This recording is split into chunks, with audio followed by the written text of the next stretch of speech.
안녕 얘들아, 뿌리 깊은 독해 김승현 선생님입니다.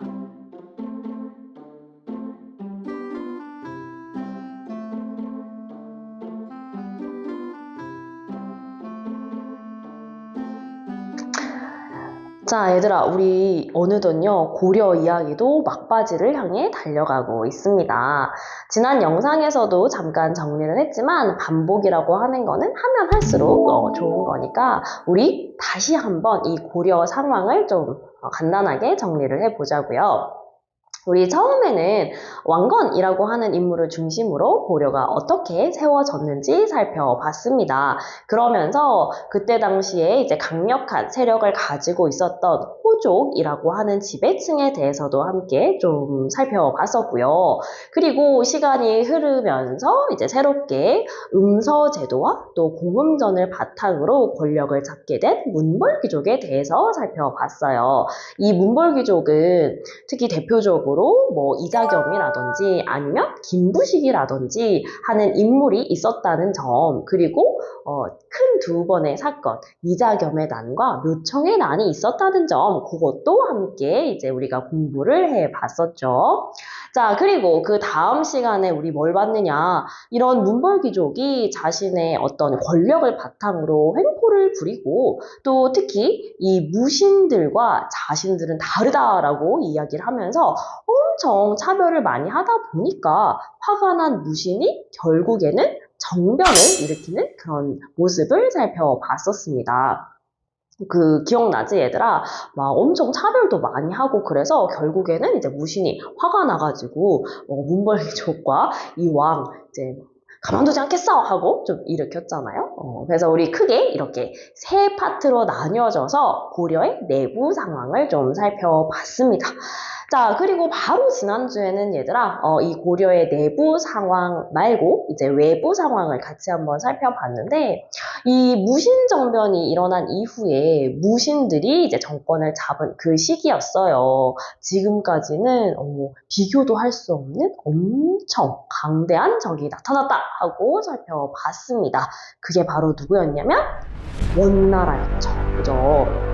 칭기스칸이 등장해서 이제 어마어마한 원나라 제국, 즉 몽골 제국을 세우게 됐잖아요. 자, 그 매서운 칼날을 우리 고려도 피할 수는 없었고, 어떻게 보면 얘들아 되게 우리 백성들도 필사적으로 항전을 하고 또 당시 권력을 잡고 있었던 최후도 끝까지 싸우기를 이제 좀 주장을 하였지만 결과적으로는 큰 피해를 받고 우리 고려가 원나라에게 항복하게 되었다라고 살펴봤습니다.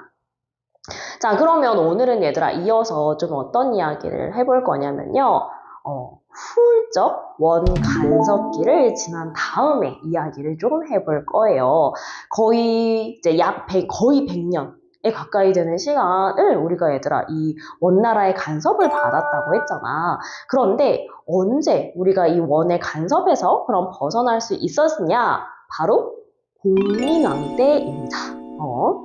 우리 이름만 봐도 사실은 그 사실을 좀 눈치를 챌 수 있는데 원 간섭기가 시작되면서 우리가 결국에는 이 원나라의 부마국이 되었다라고 이야기했었잖아요. 그러면서 우리나라 이 왕의 이름에는 전부 충자가 들어가게 되었다고 얘기했었어. 이제 원나라에게 충성을 다한다 뭐 이런 의미로요. 근데 공민왕은 얘들아 그런 거 안 들어가 있잖아. 그 사실만 봐도 뭔가 변화가 일어났구나 라는 것을 알 수가 있을 텐데 사실 그때 얘들아 이 원나라가요 힘이 약해지던 시기이기도 했습니다. 그러니까 어느 나라든 그렇잖아. 그러니까 쭉 계속 강할 수는 없잖아. 원나라도 마찬가지로 이 내부적 그리고 외부적 상황에 의해서 사실은 굉장히 흔들흔들 위험한 상황으로 놓이게 되거든요. 그러다 보니까 그 틈을 타서 이 고려의 공민왕이 아주 적극적인 개혁을 실시하게 된 것입니다. 자, 그런 개혁의 내용을 좀 살펴보면 일단 첫 번째 이제 권문세족으로부터 억울하게 땅을 빼앗긴 이 백성들의 땅을 돌려주게 됩니다. 권문세족이요? 선생님 처음 들어봐요.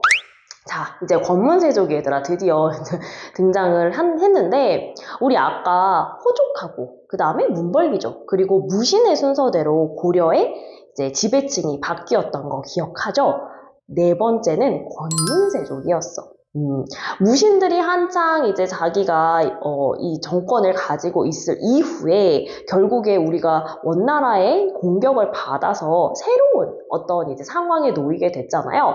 그러자 이 상황을 놓치지 않고 얘들아, 원나라가 그렇게 강하다고? 그렇다면 나는 이 원나라에 착 붙어서 권력을 가져봐야겠어 라고 이제 생각한 이제 뭐 가문들 그리고 사람들이 많이 생겨났는데 그런 사람들이 바로 권문세족입니다.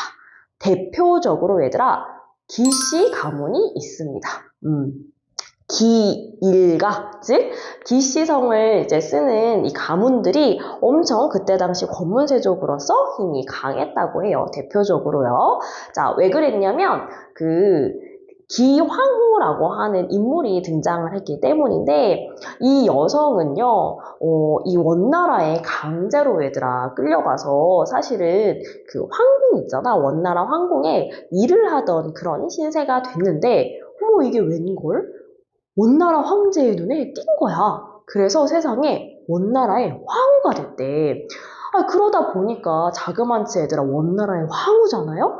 우리 고려에는 얼마나 이제 좀 입김이 세졌겠어. 이런 기황후를 둔 기씨 가문도 덩달아 고려에서 우리 가문의 딸이 우리 가문의 동생이 자그만치 원나라의 황후라니까? 라고 하고 뭔가 이제 어깨에 힘이 팍 들어갔겠지.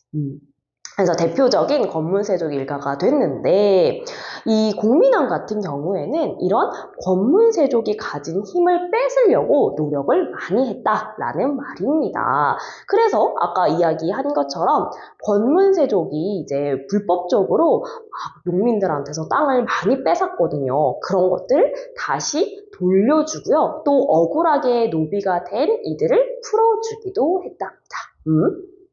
그리고 두 번째는 뭘 했느냐? 아무래도 이 나라를 좀 개혁하고 새로운 고려의 모습을 만들려면 똑똑한 사람들이 많이 필요하겠죠? 그래서 뭔가 새롭게 어떤 학문을 공부하는 신진사대부라고 하는 이제 공부를 잘하는 사람들을 막 모으기 시작했어. 그래서 자기가 하려고 하는 이런 고려의 개혁, 즉 나쁜 것을 새로 바꾸는 이런 작업에 같이 함께 하기를 바랬습니다. 신진사대부 꼭 기억해두세요. 우리 수업 시간에 아주 중요한 키워드로 등장을 할 거니까요. 자, 어쨌든 얘들아, 이런 개혁을 통해서 이제 공민왕은요, 이 고려를 차근차근 바꿔 나가기로 마음을 먹은 거죠. 근데 얘들아, 이게 성공했을까? 안타깝게도 끝까지 얘들아 이 공민왕은 개혁을 추진하지는 못했어. 이제 개혁을 하던 그 와중에 사실 공민왕이 굉장히 사랑하는 자신의 아내가 있었는데요. 그 아내가 출산을 하다가 그만 이제 공민왕을 떠나버리게 된 거야. 즉 돌아가시게 된 거죠. 자, 그 슬픔에 공민왕이 서서히 이 고려를 개혁하고자 하는 의지도 잃어버리고 이제 어떻게 보면은 나는 이제 업무를 하지 않겠다라고 이야기가 된 거지. 그래서 이 고려의 개혁이 끝까지 완성되지 않고 어쩌면 또 혼란의 소용돌이로 빠지게 됩니다. 자, 그래서요, 얘들아, 오늘 읽어야 되는 책이요. 바로 이런 고려의 말기 상황을 담고 있는 책이기도 하고요.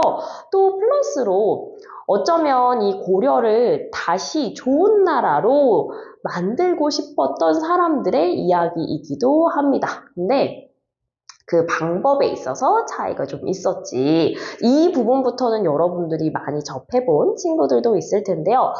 고려를 우리가 새로 싹 다 갈아엎자! 라고 주장한 사람들이 있는 반면에 또 안 된다. 그럴 수 없고 고려 내부에서 우리가 다시 고려를 일으켜 세울 수 있도록 노력해야 된다. 라고 주장한 사람들이 있었거든요. 우리 그들의 이야기를 여러분들이 천천히 좀 읽어보시고요. 다음 수업 시간에 이제 오시면 재밌는 이야기를 좀 나눠볼 수 있을 것 같습니다. 자, 오늘도 얘들아 영상 보느라고 너무 고생 많았고요. 안녕.